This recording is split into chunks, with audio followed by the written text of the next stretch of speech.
Hello and welcome to a very special weekly entertainment.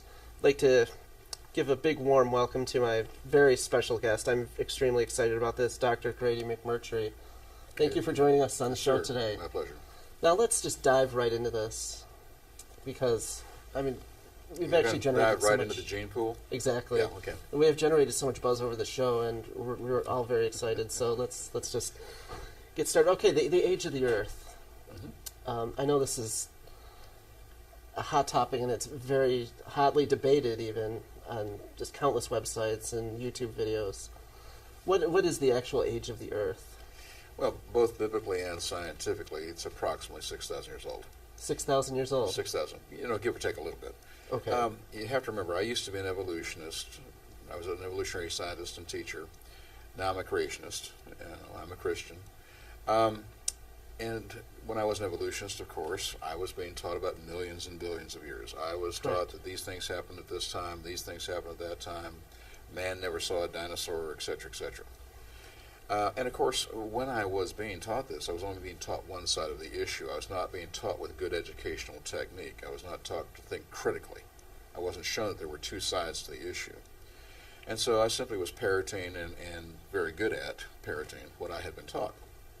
However, when I became an adult and got out of college and so forth, I came to realize that what I had been taught wasn't true. I started looking at the science afresh when I was 28 years old. And I realized that the physical evidence on the Earth didn't match the evolutionary story. I came to realize the laws of science contradict evolution. I came to realize that natural processes contradicted evolution.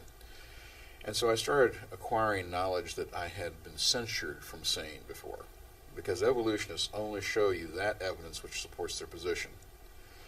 What they do is they prevent you from knowing anything about the evidence that they know contradicts them. Really? Is that correct? And of course, when we're talking about creation and evolution, we're talking about origins. Where do we come from? Why are we here? Where are we going? How should we behave while we're here? And in the case of origins, creation, and evolution, there's only two possibilities. Now, the evolutionist says, of course, that we are the results of eternal time, energy, mass, by a random chance, causing complexity, which is absurd. It's anti-science. And of course, the other alternative is a creation, and we're not going to debate at the moment who, but correct. An instantaneous creation, complete hole in the past at some time. And so time is the absolute crux to the whole thing.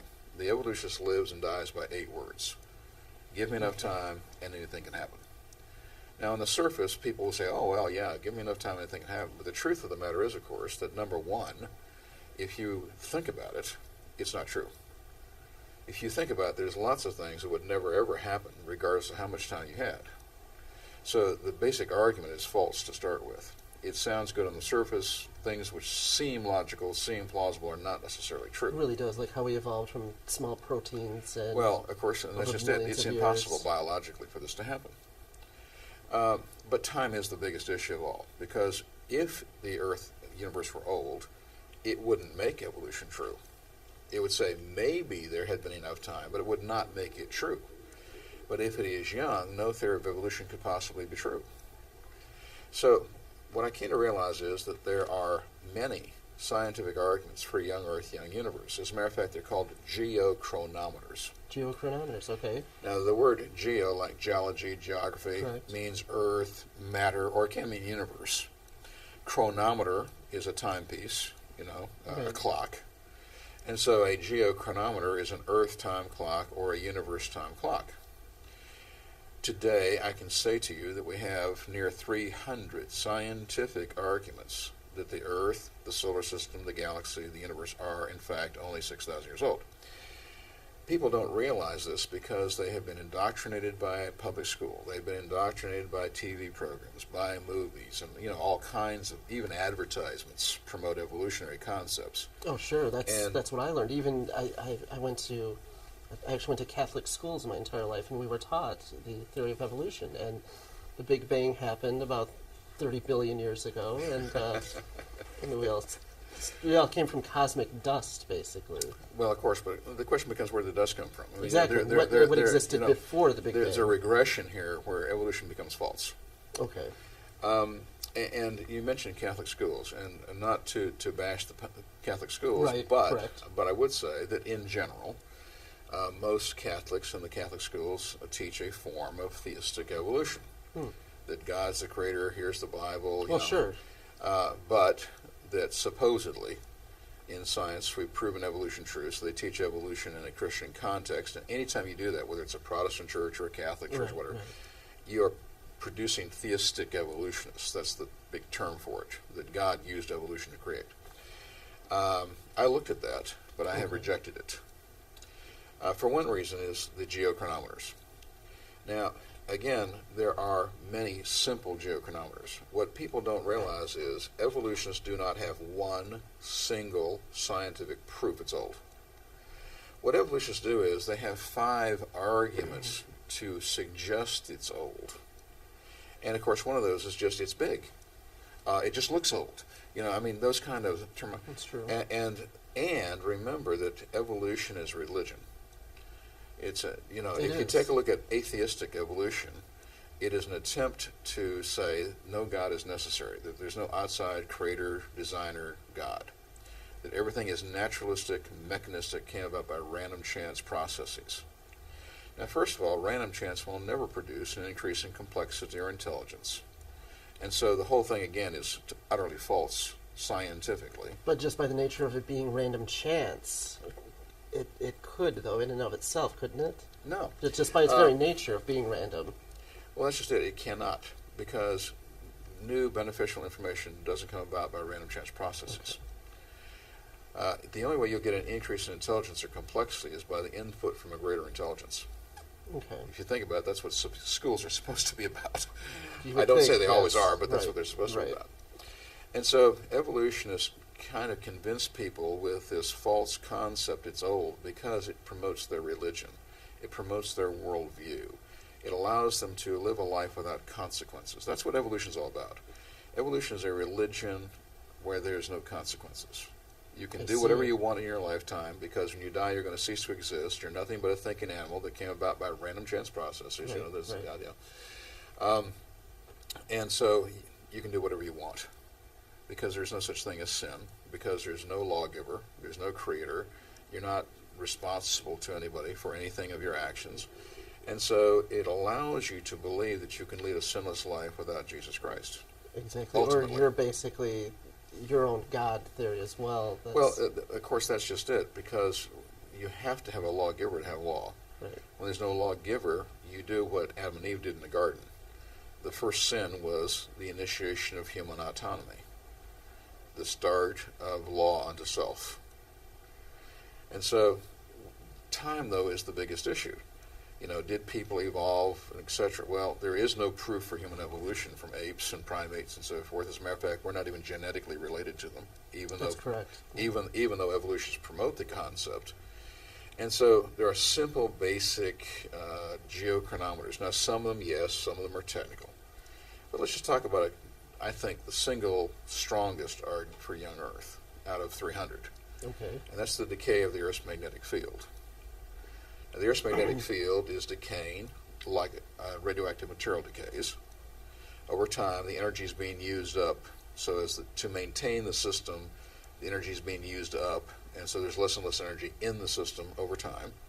And we have found that it decays in the same way that a radioactive material decays with a half-life, and the half-life is only 1,400 years. Now, we've been able to measure this for 200. So we've been able to measure the Earth's magnetic field decay twice as long as we've been able to deal with radioactive materials. That's Really, very, if you think about it. fascinating. Oh, yeah.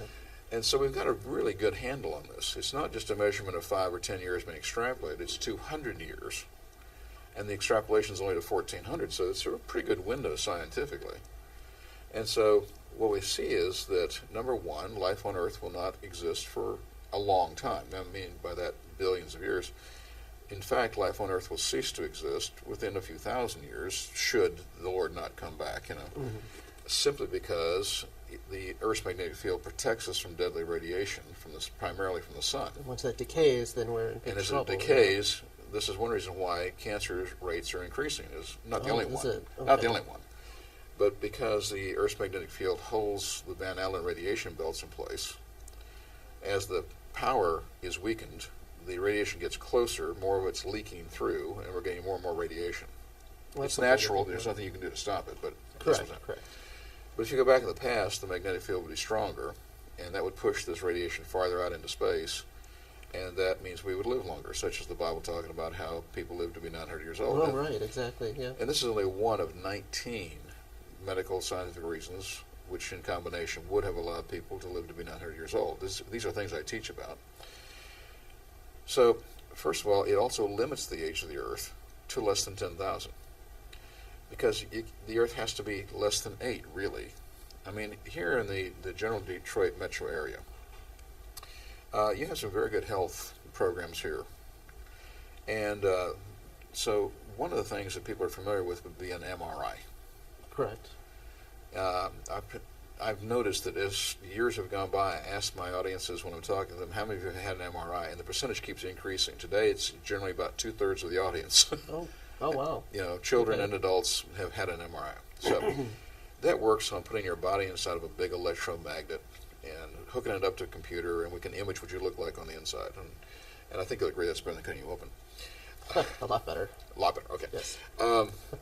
However, when we put you inside this big electromagnet, think with me for a moment. We don't hit you with the kind of magnetism that you would have been living in, had there been, even in 10,000 years ago. Because if you double the Earth's magnetic field strength going back every 1,400 years, because that's what you do, you know, you half going every 1,400 forward, you double every 1,400 going back. If you go back to the time of creation, which is about 6,000 years ago, the Earth's magnetic field would be 20 times stronger than today. And that's fine. It would also help to increase longevity. However, if you were to go back a supposed 10,000 years, which I don't believe ever even existed anymore, then the field would be 200 times stronger than today, and that would kill all life on Earth. So if no biological life form can exist in an intense magnetic field 200 times stronger than that of the Earth today, and that's what we would have had if you go back supposedly only 10,000 years, then evolution is impossible. There would never have been enough time. And it shows that this is young and that we are, in fact, created. The whole universe has the same kinds of things. It doesn't matter where we look. If you look at the recession rate of the moon is moving away at about 1.5 inches a year. If you look at that, you realize the Earth and the moon have to be young. If we take a look at barred spiral galaxies, lumpy rings around planets, we take a look at the amount of dust in the solar system. The solar system has to be less than 10,000 years old. If we start taking a look at things, it doesn't matter what's inside the Earth, such as the heat loss of the Earth. You know, we're not alive today because of the heat from the sun coming in every day. We're alive today because of the heat which comes in from the sun every day and the heat going out of the Earth every day, because we're on top of a big, hot rock. Right. And we're radiating more heat every day than we get from the sun. And we need both. And now God knew that. He knew that the heat from the sun wouldn't be sufficient. You know, and so he made the Earth hot at just the right temperature so that life on Earth could exist with the heat going out and the heat coming in.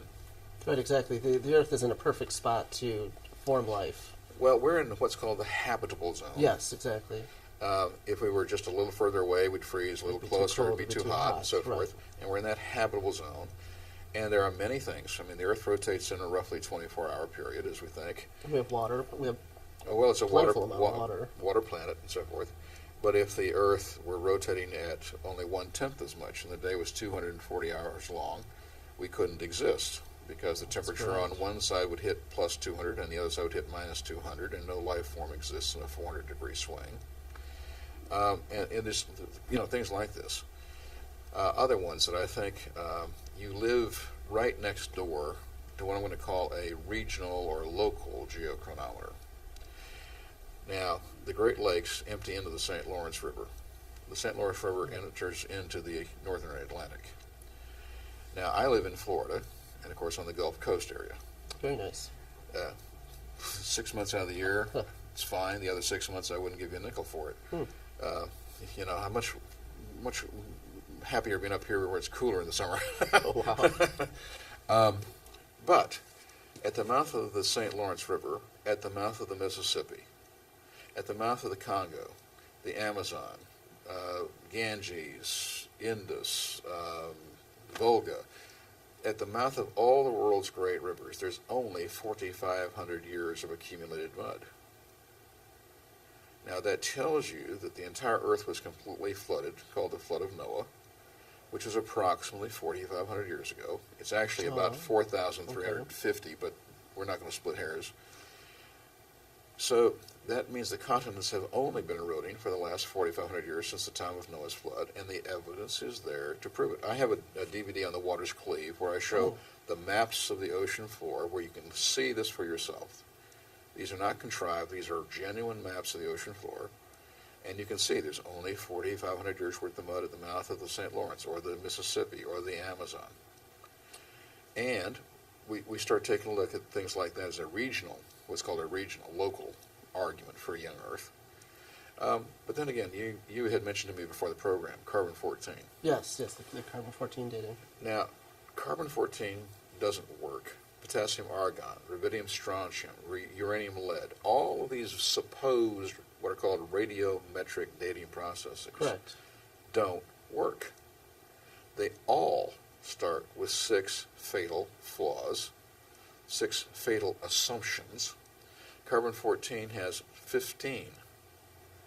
Now, obviously, if as an evolutionist trying to promote the idea that these things worked, and they're having to make 15 fatal false assumptions to get them to work, then obviously you cannot get a reliable date.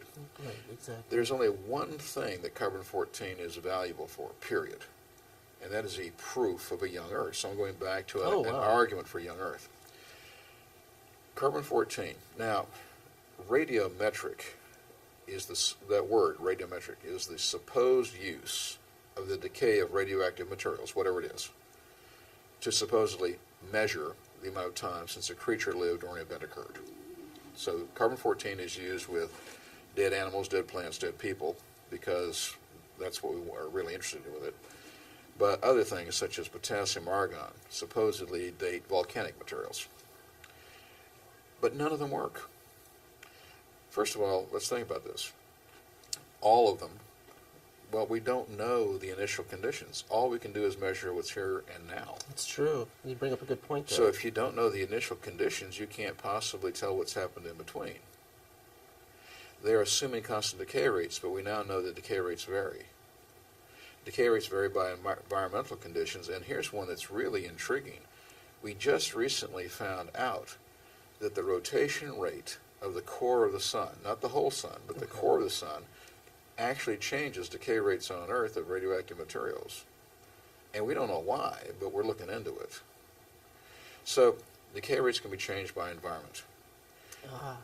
And so there are these false assumptions that they use, and then they convince the public that these things work, but they don't. There's tremendous problems with carbon-14. I mentioned there's like 15 problems with it. Exactly. Okay? But the only thing it's good for is proving the Earth is young. Now, first of all, we've got a measured half-life of 5,730 years. That's the accepted scientific half-life of carbon-14. So every 5,730 years, half of what you had will be gone, or you'll double it going back in time. Correct? Correct. Now, there is no piece of equipment on Earth today that can measure the amount of carbon-14 in a sample beyond about 17 to 17 and a half half-lives. That means you cannot measure carbon-14 beyond about 103,000 years. But theoretically, it goes to zero in 250,000. But no machine can measure that. But the theory is, if you keep going, it goes to zero in about 250,000. Now, first of all, if anybody ever tells you that they used carbon-14 to date dinosaur bones as 68 million years old, you just look back at them and laugh hysterically, because it simply shows they don't know what they're talking about. If the maximum it can possibly measure is 103,000, and it goes to zero in 250, it can't possibly measure millions. So people, they just don't understand what they're talking about. But the other thing that's more important is we have been unable to find a carbon deposit on Earth that does not have measurable carbon-14. Oh, is that a fact, really? Every coal mine, every oil well, every natural gas well, It doesn't matter what it is, carbonaceous clays. We cannot find a carbon deposit on Earth that does not have measurable carbon-14. That means it has to be less than 103,000 years old to measure it. It really tells you something right And there. so it tells you this coal that evolutionists say, on the geological timescale, they say that most of the coal came from the Mississippian and Pennsylvania period, the Carboniferous period, supposedly 300 to 360 supposed million years ago. But we can't find any coal that doesn't have measurable carbon-14. It cannot be 300 million years old. This oil cannot be 100 million years old, etc. And so the only thing carbon-14 is good for is proving the Earth is young. And when you understand the flaws and you realize that all carbon-14 dates have to be adjusted or mathematically weighted, but have to be adjusted for the flaws, then all carbon-14 dates that have ever been published would go into less than 6,000 years old. And the reason for that has to do with a lot of the things, of course. But today, the amount of carbon-14 being formed in the environment is increasing. It's not stable. It's not at equilibrium. Now, this means, again, the Earth must be less than 100,000 years old. And the thing is, it's really out of whack. We're only at about 78% of equilibrium. The amount of carbon-14 being generated is so much more than the amount decaying. It really pushes the Earth down, when you adjust things, down to less than 6,000 years old. Wow, my mind is officially blown. That's very fascinating. I can't see it being blown, but your eyes kind of look like maybe it is. Yeah, that's But truly eye-opening. the same problems exist with all of these methods. None of them work because they all start with these fatal false assumptions. Now, other young Earth arguments and so forth we could kind of get into, but talk about the physical evidence for a second. Polystrate fossils, for instance. Well, yeah. Fossils which penetrate many layers, which obviously could not exist if the layers were laid down slow and gradual. This is why the layers in the Earth are better understood as a worldwide flood. The layers are not in the order that, in fact, evolutionists claim. They're not. Oh, no. In the textbook, you see this nice, neat, clean chart. Here's Right, the geologic column. Right, or you have a dinosaur here, and then further down you have another one here. Well, that's just it. You see these layers are there with their Exactly. names, Yeah. Jurassic and so forth. Right, I have the chart right here. There you go. And ages that evolutionists have given them out of their own imagination. Which goes to about Because- 570 million years ago. Well, that goes back to the Cambrian. But Yes. there's a pre-Cambrian period, too. So you have to remember, they gave these layers, these names, these ages, out of their own imagination back in the 1800s before any of these radiometric dating processes even existed. That's true. So it was by their own faith and imagination. It's the faith and religion by which they assign these ages. And the fact of the matter is there's not one location on the entire surface of this Earth that you can dig straight down, go through all those layers in that order that's shown in the textbook. It only exists in two places, the public school textbooks and in the minds of evolutionists. Really? There's not a spot on Earth. Now, there's 25 locations on the Earth where we can find some layers in the supposedly correct order, Right. but there's nowhere you can find them all. And what we find is they're upside down, backwards, missing all over the world. Here are two numbers that you need to remember if you can. 75 to 80% of the entire Earth's land surface is covered with dried out mud layers. Now that speaks of a flood, because dried out mud layers is sedimentary Yes. rock. Sedimentary rock is just dried out mud. 75 to 80% of the entire Earth's land surface is covered with dried out mud layers containing trillions of dead plants and animals that all drowned. That's not slow and gradual. That's a 1-year-long flood. Secondly, and almost more importantly to my point, was of that 75 to 80%, 80 to 85% of that doesn't even have 3 layers in the order shown in the textbook. Really? The layers are upside down, they're missing, they're backwards. Out in the Rockies, out in Montana, there's a place called Chief Mountain. Chief Mountain, the top is supposed to be 1.5 billion years old, according to evolutionists. It sits right on top of a layer they say is 110 million. There's 1.4 billion years missing, and it's upside down. Unbelievable.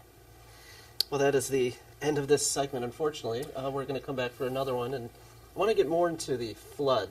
We've talked about that quite a bit, and I want to talk more about that in the next segment. I'd be happy to, as you know. Right, thank you so much. Dr. Grady McMurtry, ladies and gentlemen.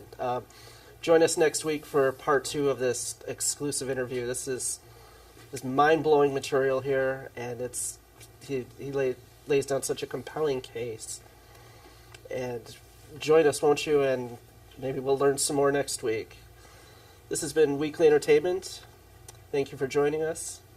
And tune in next week for part 2 with Dr. Grady McMurtry.